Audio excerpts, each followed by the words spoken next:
I'm Edwin Isaacs, the associate pastor at a church in Pasadena. About 2 years ago, I had a very unique problem where I was in a situation that I would lose my house, a house that I was renting.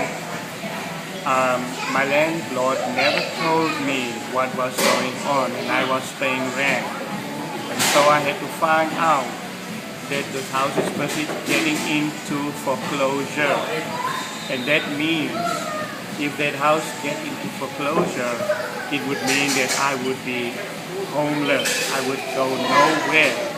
And so it happened that I come in contact through the internet with Mr. Sugar Ray Pereno and his wife, and he helped me with his program so that, number one, my low FICO score of 540 increased to 680.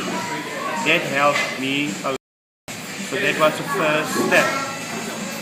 And then the next step was to get to business. So in a very short period, I was helped as a result of what he did. I got qualified to get into the free government down payment assistance program. So I was able to buy and not rent anymore, so that me and my 4 children have a house. Really, he and his program, Mr. Sugar Ray and his wife, was God sent. Thanks again, I do appreciate it.